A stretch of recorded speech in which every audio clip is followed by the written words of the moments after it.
શ્રી ગણેશાય નમઃ. આજના વિડીયોમાં આપણે આસો માસના વદ પક્ષની ચતુર્થી એટલે ગણેશ સંકષ્ટ ચતુર્થી વ્રતનો મહિમા, તેની વિધિ અને વ્રતકથા સાંભળીશું. વક્રતુંડ મહાકાય સૂર્યકોટિ સમપ્રભ નિર્વિઘ્નમ કુરુ મે દેવ સર્વકાર્યેષુ સર્વદા. બોલો ગજાનન ગણપતિ મહારાજની જય. ભગવાન શ્રી ગણેશ જે પ્રથમ પૂજનીય છે. કોઈ પણ શુભ કાર્ય હોય તેમાં ભગવાન શ્રી ગણેશનું પૂજન સર્વપ્રથમ થાય છે, કેમ કે ભગવાન શ્રી ગણેશ વિઘ્નહર્તા દેવ છે, સંકટ દૂર કરતા દેવ છે. ભગવાન ગણેશની પૂજા કરવાથી, તેમની આરાધના કરવાથી સર્વ બાધા સંકટ દૂર થાય છે. ચતુર્થીની તિથિ એ ભગવાન શ્રી ગણેશને સમર્પિત છે. ચતુર્થી તિથિના સ્વામી ગૌરીપુત્ર ગણેશ છે. દરેક માસમાં 2 ચતુર્થી આવે છે, સુદ પક્ષની અને વદ પક્ષની. સુદ પક્ષની ચતુર્થીને વિનાયક ચતુર્થી કહેવાય છે અને વદ પક્ષની ચતુર્થીને સંકષ્ટ ચતુર્થી કહેવામાં આવે છે. ચોથના દિવસે વ્રત કરવાથી અને ભગવાન ગણેશનું વિધિવત પૂજન કરવાથી વિઘ્નહર્તા દેવ આપણા તમામ વિઘ્નો હરી લે છે, દરેકની મનોકામના પૂર્ણ કરે છે. આજના દિવસે ભગવાન શ્રી ગણેશની પૂજા, વ્રત તથા આરાધના કરવાથી સુખ, વૈભવ, સૌભાગ્ય તથા ધનની પ્રાપ્તિ થાય છે. સંકષ્ટ ચતુર્થીનું વ્રત કરવા માટે ચોથના દિવસે સવારે વહેલા ઉઠી નિત્યકર્મથી પરવારી સ્વચ્છ વસ્ત્ર ધારણ કરી ઘરના મંદિરની સાફ સફાઈ કરવી અને ભગવાન ગણેશની વિધિવત પૂજા કરવી. ભગવાન ગણેશને આજના દિવસે દૂર્વા ખાસ અર્પણ કરવા અને પ્રસાદમાં ચૂરમાના લાડુનો ભોગ ધરાવો. જો ચૂરમાના લાડુ ન હોય તો બીજા કોઈ પણ લાડુ ધરાવી શકાય અથવા અનુકૂળતા પ્રમાણે ગોળ પણ ધરાવી શકાય. ભગવાન ગણેશની આરતી કરવી, મંત્ર જાપ કરવા અને વ્રતકથા અવશ્ય સાંભળવી. ભૂલ બદલ ક્ષમા યાચના કરવી, દાન પુણ્ય કરવા.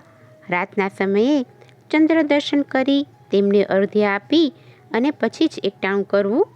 આ રીતે વિધિસર સંકષ્ટ ચતુર્થીનું વ્રત કરવાથી વિઘ્નહર્તા દેવ સર્વ સંકટો, વિઘ્નો દૂર કરે છે અને સર્વ ભક્તોની મનોકામના પૂર્ણ કરે છે. હવે આપણે ગણેશ સંકષ્ટ ચતુર્થી વ્રતની કથા સાંભળીશું. સોનકાદી ઋષિઓ કહે છે, હે સુતજી, આપે ભાદરવા વદ ચોથની કથા કહી સંભળાવી.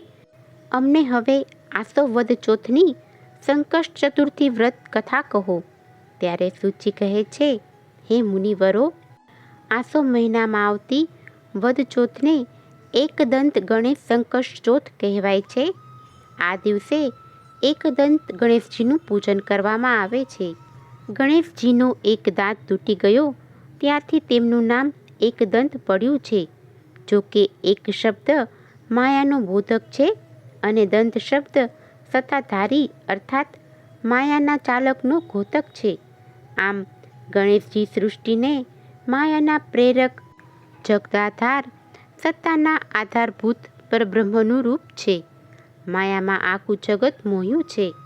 માયામાં બધા એક છે અને માયાના સ્વામી દંત કહેવામાં આવે છે. આમ ગણપતિ માયાના સ્વામી હોવાથી એકદંત કહેવાય છે. વિધિસર ગણેશજીનું ધૂપ દીપ નૈવેદ્યથી પૂજન કર્યા પછી ઓમ એકદંતાય નમઃ આ મંત્રનો જાપ કરવો. સુતજી આગળ કહે છે, આસો વદ ચોથ ગણેશ સંકષ્ટ ચતુર્થીની કથા શ્રી કૃષ્ણ અને બાણાસુરની કથા તરીકે પ્રસિદ્ધ છે. દ્વાપર યુગની વાત છે.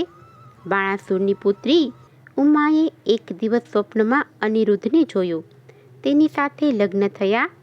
અનિરુદ્ધને જોયા પછી તેના ચિત્તની શાંતિ ઢોળાઈ ગઈ.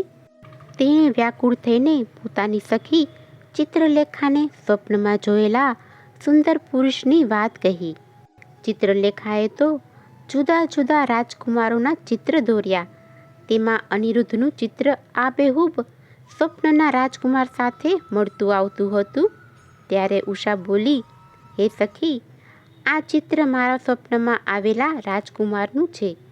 સ્વપ્નમાં મારું તેની સાથે લગ્ન થયું છે.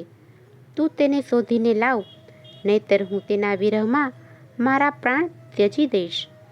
ચિત્રલેખા તો માયાવિદ્યાની જાણકાર હતી. તેણે અનિરુદ્ધની શોધ કરી. અનિરુદ્ધ તો દ્વારિકામાં હતો. ચિત્રલેખા રાત્રિના સમયે ઊંઘતા અનિરુદ્ધને પલંગ સહિત હરી લાવી અને ઉષાના મહેલમાં લઈ ગઈ. આ અનિરુદ્ધ એ પ્રદ્યુમ્નના પુત્ર અને શ્રીકૃષ્ણના પૌત્ર હતા. પુત્ર વિયોગમાં પ્રદ્યુમ્ન બે બાકડા બન્યા. શ્રીકૃષ્ણ અને રૂકમણી પણ ચિંતાતુર થઈ ગયા. રૂકમણીજી તો અત્યંત વ્યાકુળ થઈ અને શ્રીકૃષ્ણને કહેવા માંડ્યા, જો મારા પૌત્રની ભાળ નહીં મળે તો હું મારા પ્રાણ ત્યાગીશ. શ્રીકૃષ્ણ યાદવોની સભામાં પધાર્યા. સભામાં મહર્ષિ લોમેશ પધાર્યા હતા. લોમેશ ઋષિ પરમ તેજસ્વી અને જ્ઞાની હતા. શ્રીકૃષ્ણએ લોમેશ ઋષિનું સ્વાગત કર્યું, તેમની પૂજા કરી. શ્રીકૃષ્ણ અનિરુદ્ધના અપહરણ થયાની વાત જણાવી અને પૂછ્યું, હે મુનિવર, મારા પૌત્રને કોઈ ઉપાડી ગયું છે કે પછી તે પોતે જ ક્યાંક ચાલ્યો ગયો છે? કૃપા કરી અને એ જણાવો. ત્યારે લોમેશ ઋષિએ કહ્યું, હે મધુસૂદન, આપના પૌત્રનું અપહરણ બાણાસુરની પુત્રી ઉષાની સખી ચિત્રલેખાએ કર્યું છે. ઉષા અને અનિરુદ્ધ ગાંધર્વ વિધિથી પરણી ગયા છે. તે ઉષાના મહેલમાં જ છે. આસો મહિનાની વદ ચોથથી સંકષ્ટ ચતુર્થી વ્રત કરો.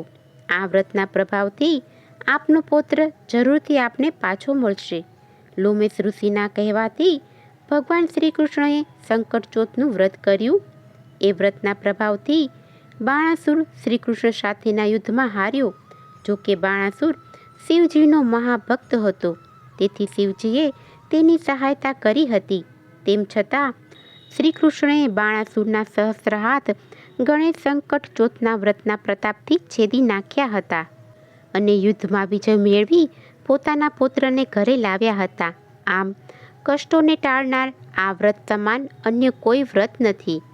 આ વ્રત કરવાથી સર્વ સંકટો હરી સૌભાગ્યની પ્રાપ્તિ થાય છે અને એકદંતાએ ગણેશજી ભક્તોના સર્વ સંકટ હરે છે અને વિઘ્નો દૂર કરે છે. બોલો ગજાનંદ ગણપતિ મહારાજની જય. જો તમને આજની આ કથા પસંદ આવી હોય તો એક લાઈક આપી ચેનલને સબસ્ક્રાઈબ કરો. આજની આ કથા સાંભળવા બદલ આપનો ખૂબ ખૂબ આભાર. જય શ્રી ગણેશ.